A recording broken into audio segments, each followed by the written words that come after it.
आज हम बात करेंगे क्लास 9th का केमिस्ट्री पहला चैप्टर हमारे आसपास के पदार्थ के जितने भी वीआई ऑब्जेक्टिव क्वेश्चन आंसर है उसका हम लोग यहाँ पे डिस्कस करेंगे। तो चलिए स्टार्ट करते हैं। और स्टार्ट करने से पहले यदि आप हमारे चैनल पर पहली बार वीडियो देख रहे हैं तो चैनल को सब्सक्राइब जरूर। चलिए स्टार्ट करते हैं, देखते हैं यहाँ पे पहला क्वेश्चन क्या है।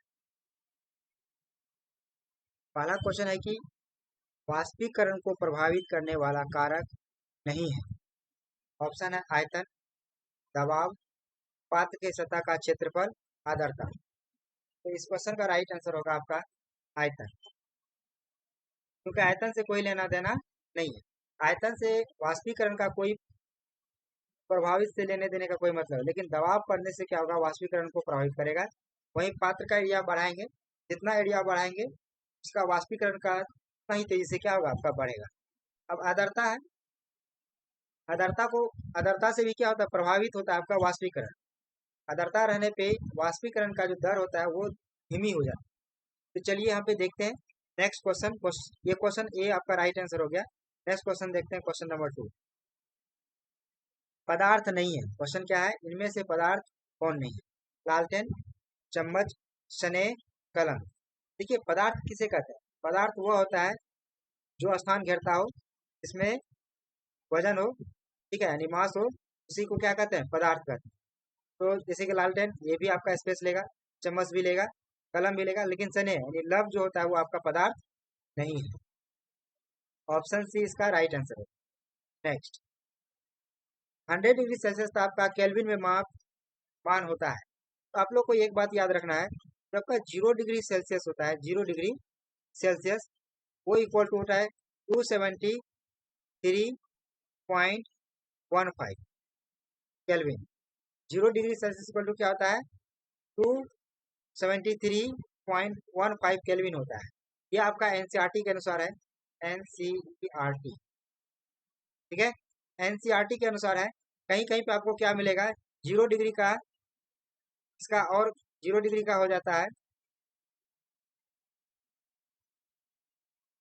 सॉरी यहाँ पे थोड़ा सा जाता है, हम इसको सही कर देते हैं।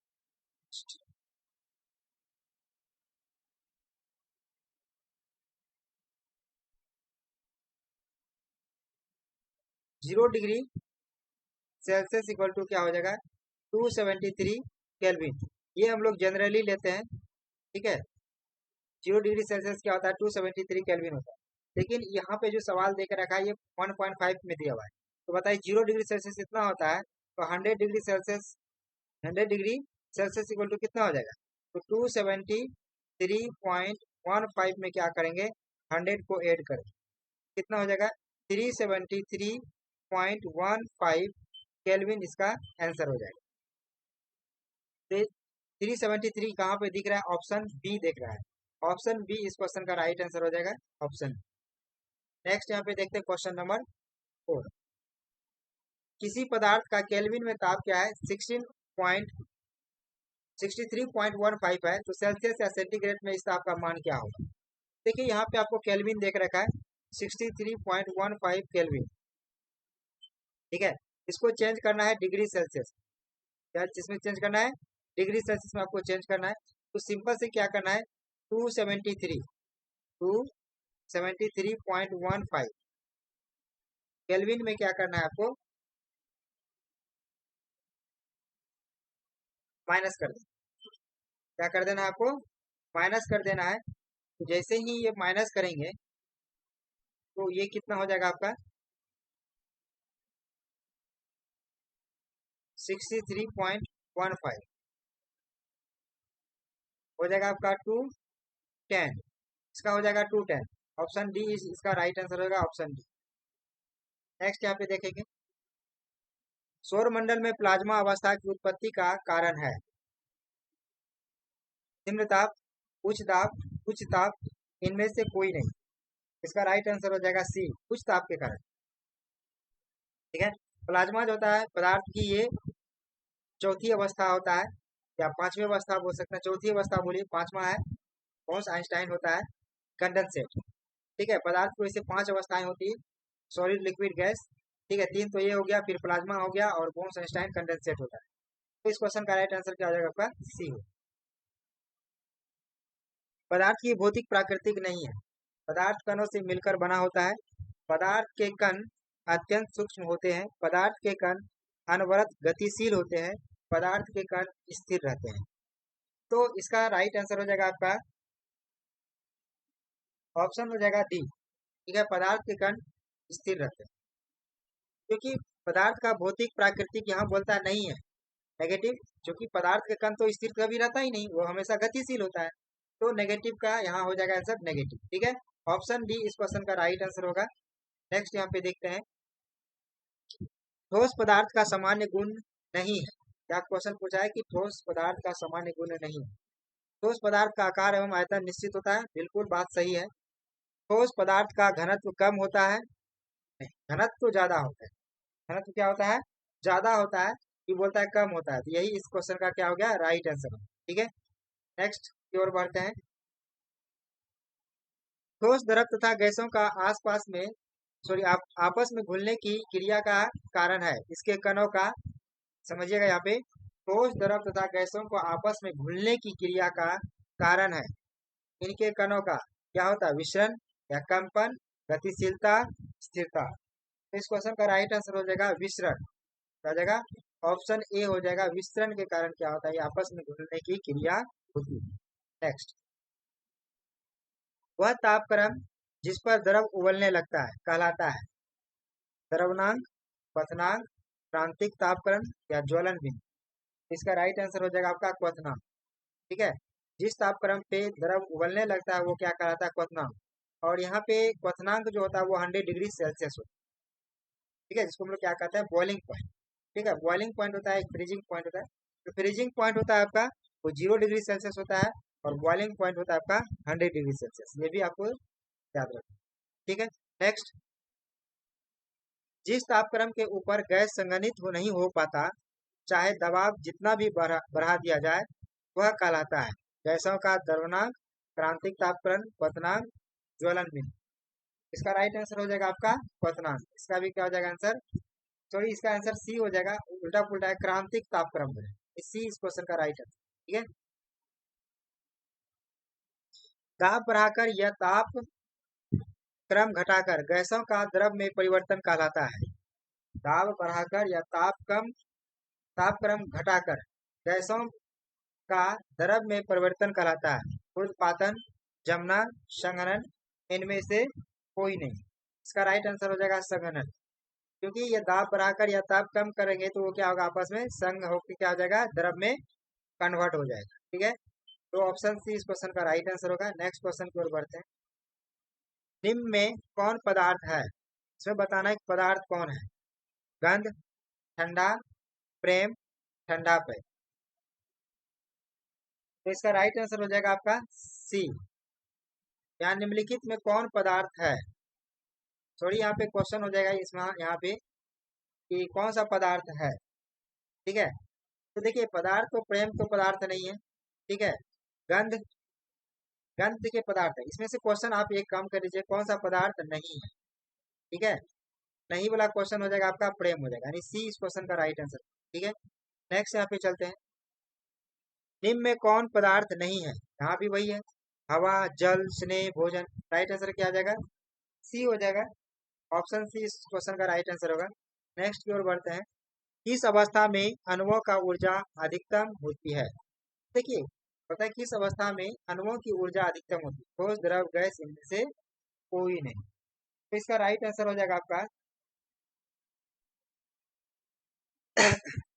इसमें हो जाएगा ये गैस की अवस्था में। ठीक है, किसमें हो जाएगा, गैस की अवस्था। क्वेश्चन पूछा है किस अवस्था में अणुओं की ऊर्जा अधिकतम हो, गैस की अवस्था में। ठीक है, तेजी से गति करता है। नेक्स्ट यहाँ सी हो जाएगा इसका राइट आंसर। ठोस CO2 को कहते हैं सूक्ष्म बर्फ, ऊर्ध्वपात, अर्ध बर्फ, इनमें से कोई नहीं। राइट आंसर हो जाएगा ऑप्शन ए हो जाएगा क्वेश्चन राइट आंसर ए। ठीक है, ठोस CO2 को शुष्क बर्फ कहा जाता है। ठीक है, नेक्स्ट क्वेश्चन की ओर बढ़ते हैं। किसी पदार्थ का सेल्सियस में तापक्रम 27 डिग्री सेल्सियस हो तो केल्विन में इसका क्या होगा। सिंपल सी बात है, तो केल्विन में बदलने के लिए क्या करेंगे, 273 में क्या करेंगे, 27 को ऐड कर देंगे, ये कितना हो जाएगा 0, ये भी 0 हो जाएगा, यहाँ पे हो जाएगा 3, यानी 3 केल्विन हो जाएगा। ठीक है, तो 300 केल्विन कहाँ पे दिख रहा है? Option A. ऑप्शन ए इस क्वेश्चन का राइट आंसर। नेक्स्ट, द्रव का वाष्पीकरण यानी इवापोरेशन क्या कहलाता है? द्रवनांक पर होता है या क्वथनांक पर होता है या ज्वलन बिंदु पर होता है, किसी भी तापक्रम पर होता है। देखिए, द्रव का वाष्पीकरण जो होता है आपका, वो किसी भी तापक्रम पे हो सकता है। द्रव का जो वाष्पीकरण होता है वो किसी भी तापक्रम पर हो सकता है। ऑप्शन डी इस क्वेश्चन का राइट आंसर। ग्रहों के चमकने का कारण है बोस आइंस्टाइन कंडेंसेट या प्लाज्मा दहन, इनमें से सभी। तो इसका राइट आंसर हो जाएगा प्लाज्मा। ग्रहों के चमकने का कारण क्या है? प्लाज्मा है। ऑप्शन बी इस क्वेश्चन का राइट आंसर। किस अवस्था में अणुओं की ऊर्जा सबसे कम होती है? ऑब्वियस है कि ठोस की अवस्था में अणुओं की ऊर्जा सबसे कम होगी। ऑप्शन ए इस क्वेश्चन का राइट आंसर हो जाएगा। Option A. निम्न में द्रव में कौन अनिश्चित है? अनिश्चित किसका होता है? घनत्व, आकार, आयतन, द्रव्य। देखिए, द्रव में कौन अनिश्चित होता है? आपको लिक्विड में बोला है कौन अनिश्चित होता है। ठीक है, तो आकार इसका क्या होता है? अनिश्चित होता है, क्योंकि किसी जिस बर्तन में इसको रखेगा वो उसी आकार का हो जाता है, जिससे इसका आकार अनिश्चित होता है। ऑप्शन बी इस क्वेश्चन का क्या हो जाएगा? आपका राइट आंसर। नेक्स्ट की ओर बढ़ते हैं। निम्नलिखित में द्रव में कौन निश्चित है? द्रव में पूछा निश्चित किसका होता है? वेग, घनत्व, आयतन। आयतन इसका क्या होता है? आपका निश्चित होता है। ऑप्शन, क्योंकि द्रव में क्या होता है? 1 लीटर है तो 1 ही लीटर ना होगा। ठीक है, आयतन इसीलिए इसका क्या होता है? निश्चित होता है। नेक्स्ट, 10 डिग्री सेल्सियस तापक्रम बराबर होता है, यहाँ पे भी वही करेंगे। 273 केल्विन में क्या करेंगे? 10 डिग्री जो ऐड कर देंगे, 283 केल्विन हो जाएगा। जिस कहाँ पे ऑप्शन दिख रहा है 283? ऑप्शन बी, यानी ऑप्शन बी इस क्वेश्चन का राइट आंसर होगा। जब वाष्प संघनित होता है तो वह ऊष्मा अवशोषित करती है, वह ऊष्मा उत्सर्जित करती है, उसका ताप बढ़ जाता है, उसका ताप घट जाता है। यहाँ पे क्वेश्चन पूछा है कि जब वाष्प संघनित होता है तो इनमें कौन कौन सी क्रियाएं होती है। ठीक है, इसका राइट आंसर हो जाएगा उसका ताप क्या होने लगता है? घटने लगता है। ताप घटेगा तभी तो संघनित होगा। जब वाष्प संघनित होगा इसका मतलब ताप घट रहा है, ताप घट रहा है तो संघनित हो रहा है। जब संघनित होगा तो किस में बदल जाएगा? द्रव में बदल जाएगा। ठीक है, इसीलिए इसका राइट आंसर हो जाएगा आपका ऑप्शन डी इस क्वेश्चन का राइट आंसर। निम्नलिखित में कौन कपड़ा गर्मियों के समय में अधिक आरामदेह होता है? सिंपल सी बात है, सूती कपड़ा होगा। ठीक है, ऑप्शन सी इस क्वेश्चन का राइट आंसर होगा। देखिए, सूती कपड़ा क्या करता है? पानी का अच्छा वो क्या करता है? एब्जॉर्बर है, मतलब सोखता है। और सोखने के बाद क्या करता है? वो हमेशा क्या करता है? ठंडी मतलब ठंडा प्रदान करता है। ठीक है, तो इसीलिए क्या होता है? सूती कपड़ा गर्मी के दिन में क्या होता है? वो आरामदायक देता है। ऑप्शन सी इस क्वेश्चन का राइट आंसर। नेक्स्ट, गैस के कणों, यहाँ पे अलग अलग हुआ, गैस के नहीं है, गैस के हो जाएगा, अलग है। ठीक है, गैस के कणों के बीच आपस में आकर्षण होता है।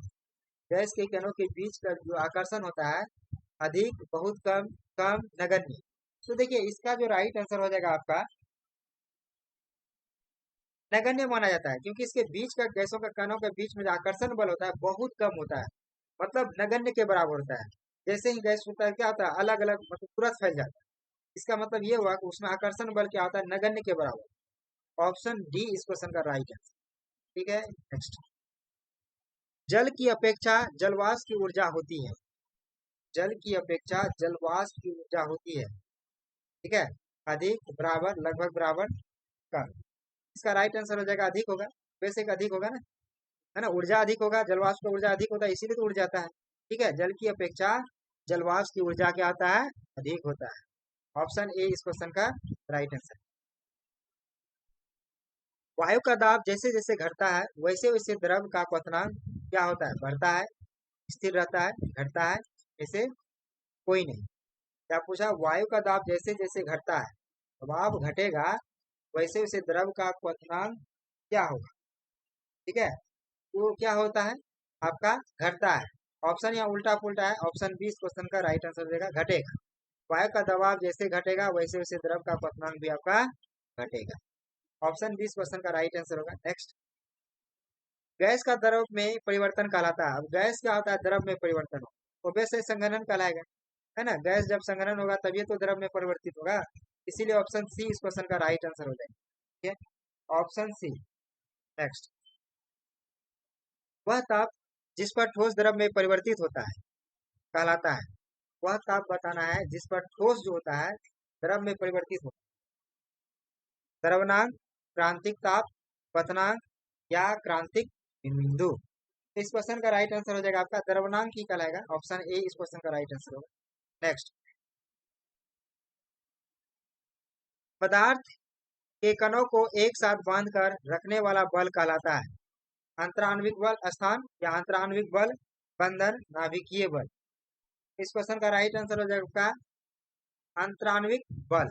ठीक है, इंटर इंट्रामोलिकुलर फोर्स क्या होगा इसका आंसर? इंट्रामोलिकुलर फोर्स हो जाता है इंग्लिश में, इसको अंतराण्विक बल कहते हैं। ऑप्शन सी इस क्वेश्चन का राइट आंसर। पदार्थ के कणों के बीच कार्य करता है आकर्षण बल, प्रतिकर्षण बल, गुरुत्वाकर्षण बल, इनमें से कोई नहीं। तो इसका राइट आंसर हो जाएगा आपका आकर्षण बल। पदार्थ के कणों के बीच में होता है आकर्षण बल, यानी ऑप्शन ए इस क्वेश्चन का राइट आंसर। ठीक है, नेक्स्ट, वायु क्या है? ठोस, द्रव, गैस, प्लाज्मा क्या है? तो वायु एक गैस है। ऑप्शन सी इस क्वेश्चन का राइट आंसर। सिंपल क्वेश्चन था, ऑप्शन सी इस क्वेश्चन का राइट आंसर।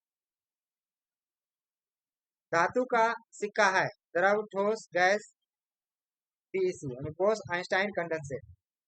तो इसका राइट आंसर हो जाएगा आपका ठोस होगा। यहाँ एस लिखा है सही नंबर में, ठोस। ऑप्शन बी इस क्वेश्चन का राइट आंसर। दूध है द्रव, ठोस, गैस या पीईसी मतलब बोस आइंस्टाइन कंडेंसेट। ऑब्वियस एक द्रव है, दूध क्या एक द्रव है। ठीक है, नेक्स्ट, किसी ठोस के इकाई द्रव्यमान को द्रव अवस्था में बदलने में बिना ताप बदले जितनी ऊष्मा लगती है वह उस ठोस का कहलाता है। द्रवण द्रवण ऊष्मा, वाष्पीकरण या वाष्पन ऊष्मा, इनमें से कोई नहीं। तो इसका राइट आंसर हो जाएगा आपका ए हो जाएगा द्रवण ऊष्मा। ऑप्शन ए इसका राइट आंसर। किसी द्रव के इकाई द्रव को वाष्प अवस्था में बदलने में बिना ताप बदले जितनी ऊष्मा लगती है उस द्रव का क्या कहलाता है? द्रवण ऊष्मा, वाष्पन ऊष्मा, संघनन या इनमें से कोई नहीं। इसका राइट आंसर हो जाएगा वाष्पन ऊष्मा। क्या हो जाएगा? वाष्पन ऊष्मा हो जाएगा। ऑप्शन 20 क्वेश्चन का राइट आंसर। तो थैंक्स फॉर वाचिंग। यदि अभी तक से पहले का वीडियो आप नहीं देखे होंगे, 9th क्लास का से हिस्ट्री हो गया, ज्योग्राफी हो गया, उसका आपको एक प्लेलिस्ट दिया गया है, वहाँ पे आप क्लिक करके वेबसाइट पे देख सकते हैं। तो ये केमिस्ट्री चैप्टर था, साइंस का पहला चैप्टर था। नेक्स्ट वीडियो में हम लोग आएंगे चैप्टर 2 लेके, सारे ऑब्जेक्टिव को यहाँ पे हम लोग डिस्कस करेंगे। तब तक के लिए जय हिंद, जय भारत।